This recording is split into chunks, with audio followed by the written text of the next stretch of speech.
The campsite I found in the woods was perfect. Too perfect. I'm writing this from a motel because I had to leave my tent behind. I need to write this down. I need to get it out of my head and into the world because I feel like I'm going crazy, and because I need to warn people. I'm an experienced hiker. I'm not one of those weekend warriors who sticks to the paved, well-marked trails. I like the deep woods, the places where you can walk for a whole day and not see another soul. I had a long weekend, so I decided to tackle a remote trail in a state forest a few hours from my home. My plan was simple. Hike in about 5 or 6 miles, find a good spot, camp for the night, and hike out the next day. Standard stuff. The hike in was beautiful. The air was crisp, the sky was a brilliant cloudless blue, and the late autumn sun cast long golden shafts of light through the canopy. The only sounds were the crunch of my boots on the fallen leaves, the chatter of a distant sparrow, and the wind whispering through the trees. This is why I do it. This feeling of absolute peace, of being completely disconnected from the noise of the world. After a few hours of steady hiking, I started looking for a place to make camp. I was looking for the usual, a relatively flat spot, not too close to the trail, preferably with access to a water source. And then I found it. It wasn't just a good spot. It was a perfect spot. Unnaturally perfect. I stepped off the main trail, pushing through a thicket of ferns, and found myself in a clearing I can only describe as idyllic. It was a perfect circle, maybe 40 feet in diameter. The ground was covered in a carpet of short, soft, vibrant green grass that looked more like a meticulously manicured lawn than a patch of wild forest floor. And the trees. The trees formed a perfect, unbroken ring around the clearing. Tall, ancient oaks and pines stood shoulder to shoulder, their branches interlocking overhead like some kind of a dome, leaving this single, perfect circle of green open to the sky. It was like something out of a fairy tale. A small, rational part of my brain registered how strange it was. Clearings in dense forests are rarely so symmetrical. The grass shouldn't be so uniform, so soft. But the overwhelming feeling was one of discovery, of incredible luck. It felt safe, protected. The circle of trees felt like a natural fence, a private room gifted to me by the forest itself. I dismissed my unease as my city dweller's cynicism. I had found the jackpot of campsites. I dropped my pack with a contented sigh and set to work. The tent went up easily, the stakes sinking into the soft earth with a satisfying thump. I gathered some fallen branches from just outside the clearing and built a small, neat fire pit in the center. Soon, a cheerful little fire was crackling away, warding off the evening chill. I cooked a simple meal of dehydrated chili and sat on my log, watching the flames dance as the sun set, painting the sky above the circle of trees in hues of orange and purple. This, I thought to myself, is perfect. This is what it's all about. As true darkness fell, the forest changed, as it always does. The familiar woods of the day became a strange place of shadows and unseen movements.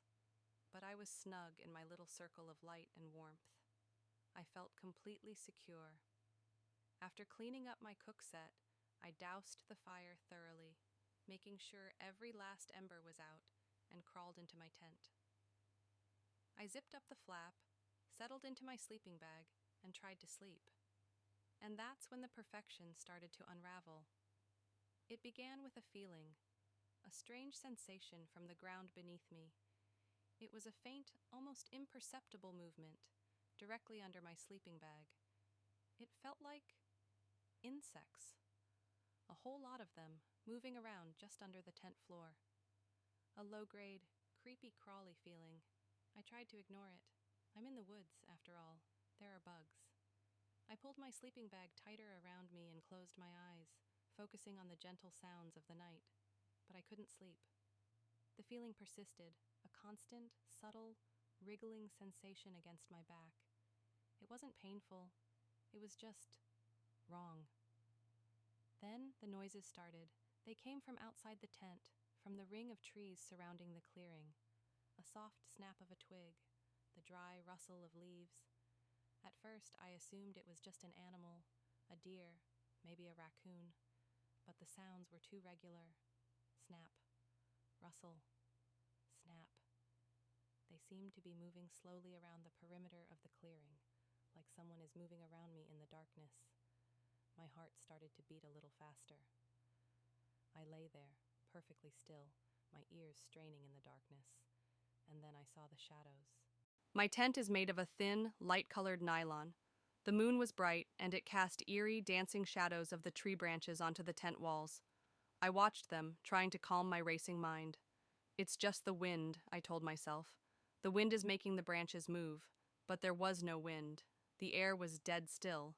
Yet the shadows on my tent walls were moving, not just swaying, but actively, deliberately shifting.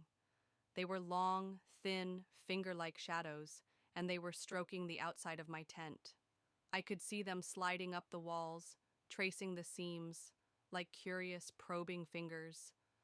I sat bolt upright, my breath caught in my throat. I grabbed my powerful flashlight from the mesh pocket beside me. My hand was shaking. I flicked it on, pointing the bright white beam at the tent wall. The shadow vanished in the glare. I swept the beam around the inside of the tent. Nothing, just me, my gear, and my hammering heart. I turned the light off. The shadow fingers returned, caressing the thin fabric. I was terrified now. The feeling from the ground had intensified. It wasn't just a vague wriggling anymore. It was faster, more deliberate. It felt like 1,000 tiny needles tapping against the floor of the tent from underneath. I fumbled for the flashlight again, my hands slick with sweat, and pointed the beam down at the tent floor beside my sleeping bag. And I saw it. The grass had come through. Dozens of thin, blade-like shoots of the soft green grass had pierced the thick nylon floor of my tent. They were sticking up maybe half an inch, like a patch of freshly sprouted lawn. But that wasn't the worst part. They were moving. They were swaying back and forth, in perfect, horrifying unison. Swish, swish, swish. A tiny, hypnotic, rhythmic motion. They weren't just blades of grass. They were something else. Cilia, teeth, feelers. They were testing the air inside my tent. They were trying to find me. I screamed, then scrambled for the zipper of the tent door, my fingers feeling like useless, clumsy sausages. The sound of the zipper was obscenely loud in the silence. I burst out of the tent and stumbled to my feet in the center of the clearing, whipping the beam of my flashlight around wildly. The clearing was empty. The circle of trees stood silent and still. For a moment, a sliver of hope, of denial, cut through my panic. Maybe I was hallucinating. Maybe I had finally lost it. Then I turned the flashlight back on my tent, and the world fell out from under me. The tree branches weren't coming from the trees. They were coming from the ground. Dozens of thick, dark, root-like tendrils, the color of wet earth, had erupted from the soft green grass of the clearing. They were wrapped around my tent, constricting it, squeezing it like a giant boa constrictor. The sleek dome of my tent was misshapen, buckled inwards under the pressure. The roots were fibrous and sinewy, and I could swear I saw them pulsing with a slow, rhythmic beat, like a network of dark veins. They were pulling the tent downwards, into the soft earth, which seemed to be yielding, sinking. It looked like my tent was being eaten, digested. And in that moment of absolute, soul-shattering horror, I understood. I didn't think. I didn't grab my pack. I didn't try to save my expensive gear. My phone, my wallet, they were all in the tent, a tent that was currently being swallowed by the ground. The only thing I had was the flashlight in my hand and the clothes on my back. I ran. I ran for the gap in the trees that led back to the trail, my feet pounding on the soft, living earth. I felt a strange, sucking sensation with every step, as if the ground itself was trying to hold me back. I crashed through the ferns and onto the hard-packed dirt of the trail, and I didn't stop. The run through the forest was a blur of pure, animal panic. The beam of my flashlight bounced and jittered, illuminating a chaotic, terrifying slideshow of dark tree trunks, twisted roots, and gaping black shadows. Every rustle of leaves was the creature. its tendrils slithering after me. Every shadow was its gaping maw. I ran until my lungs felt like they were on fire, until my legs were jelly, until I was sobbing and gasping for air. After what felt like an eternity, I saw it.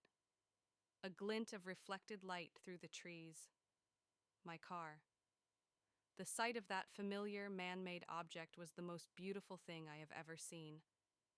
I burst out of the woods and into the small gravel parking area, fumbling in my pocket for the spare key I always keep there. My hands were shaking so violently, it took me 3 tries to get it into the lock. I threw myself into the driver's seat, slammed the door, and locked it. I sat there for a moment, my chest heaving, listening to the sound of my own ragged breathing. I jammed the key in the ignition, and the engine roared to life. A beautiful, beautiful sound of civilization and escape. I didn't look back. I drove all night, the adrenaline coursing through my veins, not stopping until the sun was up and I was hundreds of miles away. I'm safe now, I guess. I'm in a cheap motel room, but I'm not okay. I close my eyes and I see it, the wiggling grass, the pulsing dark roots, the way my tent buckled and sank into the earth. I think the clearing wasn't a clearing. It was a thing, a living thing. The soft grass wasn't grass. It was a lure, the soft lining of a mouth. The perfect circle of trees wasn't a protective fence. It was the rim of the jaw. And I had willingly, happily set up my camp on its tongue.